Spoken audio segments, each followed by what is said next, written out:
Hi there. Well, all that was filmed yesterday, and I'm back at my desk, and let's just go through very quickly what I think I feel about these three cameras, having seen the footage. Right, let's go. I'm going to start by using this. Since actually finding stuff today is less important than just going through these two cameras, I'm not going anywhere particularly exciting. I'm going to do one or two digs filming just with this, and then we'll do one or two digs with the Casso and compare the two. Right, so as I explained in the first video yesterday, this just slots in here and I can grab it quite easily as and when I need. Along with this camera as well, which is the old iPhone on a separate tripod. Right, as they say, see you on the first hole. So we're walking to the field that I'm planning on having a little dig on. This is just set into just a normal wide angle, not super wide. And I can quickly flick to myself if I want to have a chat about something or ponder one of life's mysteries or other. And really easy to use, and it's really light, and I'm not even holding this at an arm's length at the moment. That's arm's length, and that's just comfortably with my elbow crooked. One thing about this Go Extreme Vision 4K, it doesn't have a touch screen or anything. These cameras are so tiny, actually navigating around the different settings and things is always a bit tricky, and that's where maybe an iPhone is sort of better because it's so easy. But I do like the wide angles on these. Now I'm going through a bit of a darker patch now. I'm wondering how the white balance and ISO are going to be affected. Not sunny today.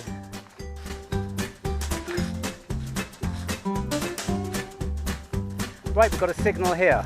I'm sorry you can't hear it. I haven't got my speaker system plugged in today, since we're only really doing a review on these small GoPro type cameras. But I've got, amongst the iron sounds, there and there, I've got a half decent sound there. So I'm just going to set this up here, literally 2 meters, not even, 1.5 meters off the digging point. I might just put my spade in quickly, give me an idea of, yeah, I'm 1.5 meters off, and I think that's probably about right. And just in case it's something half good, I'm gonna set this up quickly to the old iPhone, and I'm going to put it in selfie mode so I can see, and I would put that off camera. I don't know if the wide angle lens there is lensed enough, just there.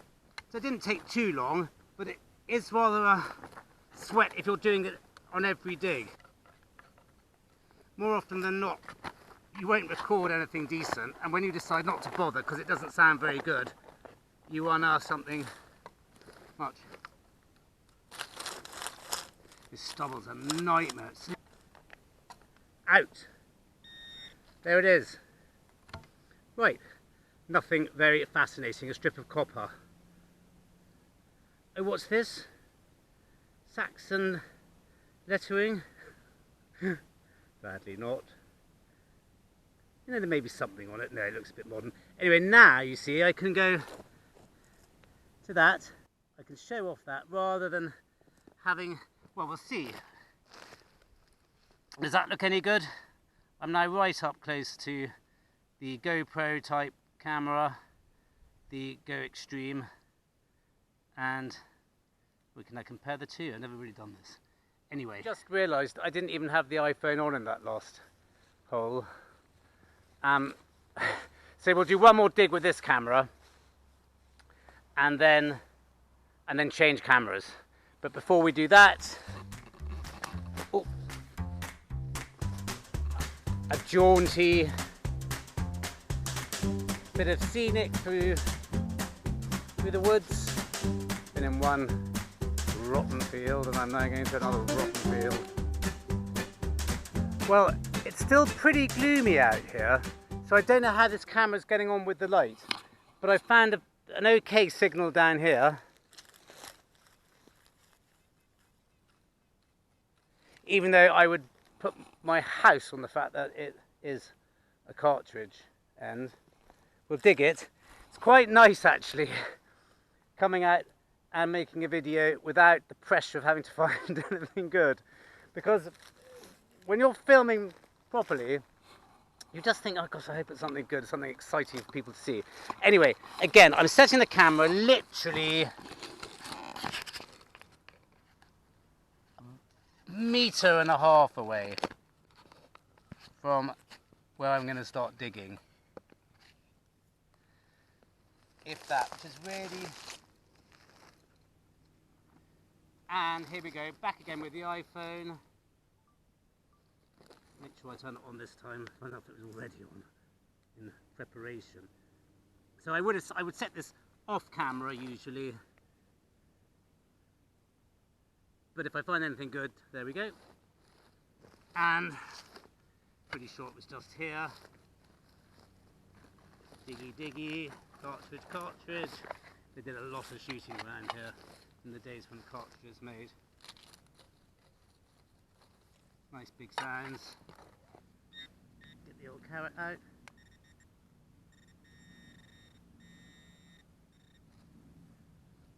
And yep, as we thought. But it doesn't matter today. Couldn't matter less. In fact, I'm pleased. Go to the iPhone and hopefully it'll get a bead on that. No, it's not. It's focusing on my knee. But I have to find if it's any good. Anyway, let's compare again and see what it would look like if I was showing the little camera. Right up. Here we go. What a beautiful stator I've just found. Absolutely amazing. Right, so that's it from digging with this. I can see the camera pointing very low to the ground now. I'm going to just pick it up slightly and just see if that makes any difference with the actual recording. So there's only so many gold stators you can find in a day. Hold it up to that. Right, let's switch cameras and see what happens. Right, we're now on the Acaso. I set it up in exactly the same position as the previous camera to see what difference it makes of the light, etc. And focus and all the rest of it. Again, it's in just normal wide angle, not super wide, and we will use this from now on and see what happens at the next hole. Okay.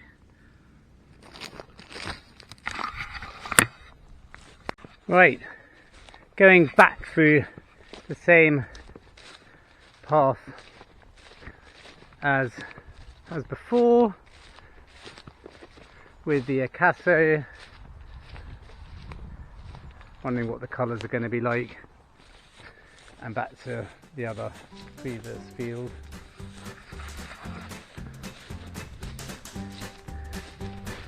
With some jaunty music, ding ding ding ding ding. I think it's technically called B-roll, the stuff that you fill in your videos with. Anyway, well, I've got a slightly more promising bleep just down there. Let's have a quick look at the landscape. It's a dreary old day, so I wouldn't get excited about this landscape anyway. But anyway, there is the shot that you would get from the Acaso and the holes down there. So let's have a quick dig. Right, I've got the iPhone out as well. I'm putting it next to that camera, which is okay, it's not too bad. Same distance. I'm not sure what that would look like. I mean, if I needed to get the same aspect ratio as the little GoPro type one, I'd have to come back. I'd have to come back to sort of here, wouldn't I? Which is not particularly convenient to keep running backwards and forwards. Meanwhile, I'll set it up quite close and see if we can do a, in case I need to get a close up.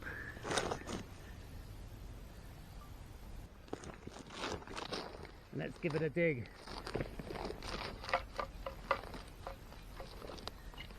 Definitely slightly. Oh, it's so lovely not having to find anything good. Maybe I should just do how-to videos. Right, it's probably another cartridge, because that's all that's in this field, but anyway.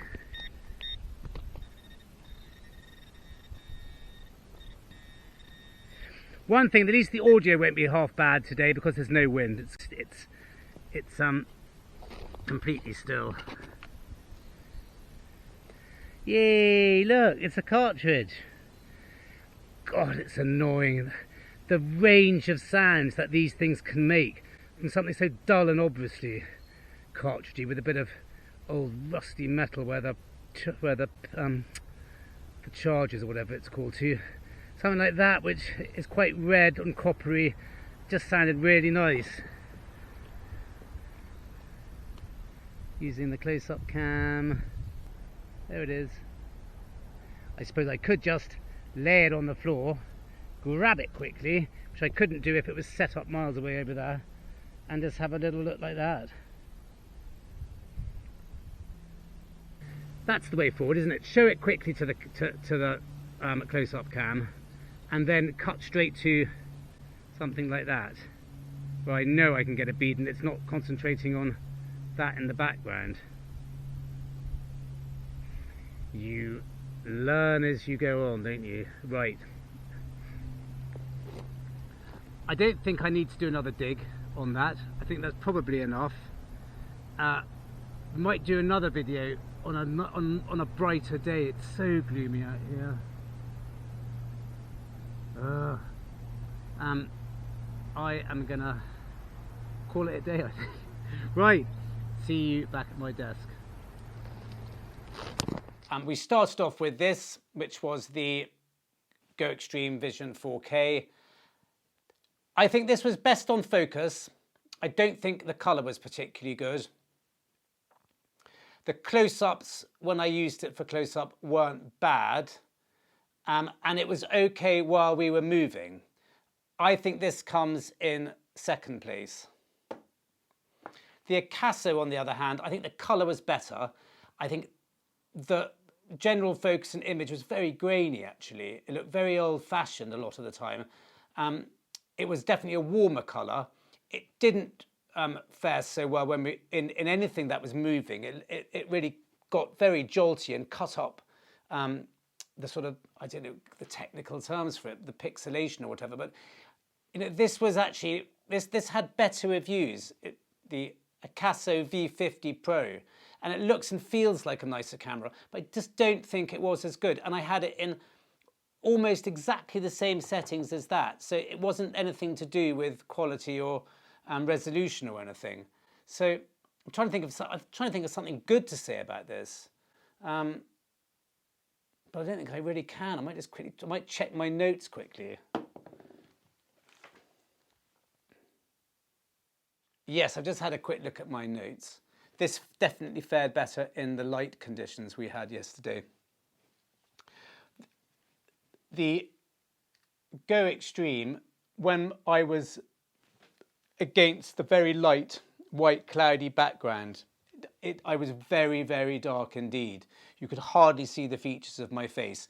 The Acaso fared much better at that, but that really, I think, is the only time it actually beat the other sort of, for want of a better expression, cheap GoPro. So out of these two cheap wide-angled cameras, I think that one comes out the Go Extreme comes out better. But for quality, nothing beats the iPhone. And this isn't even a new one. This is 2 or 3 years old, I think. The light was good, the focus was good. The only thing it lacks is the wide angle. You can use a selfie stick and all the rest of it. I'm sure that gives you more. But that's the only thing that goes against it. It's far better quality-wise than these two, no doubt about it. Don't know what the sound's like, really, compared to all these three. We'll do that in another video, when I'm hopefully going to try and use this, the wireless setup, with all these three. So that wins, but I just don't want to be setting it up miles away. I don't want to have to be doing that all the time. But I still probably will use these to get the wide angle shots that I want. So I'm going to keep to my current way of doing it, rightly or wrongly, with the 2-camera setup. And thank you very much for watching, and see you next time. Bye.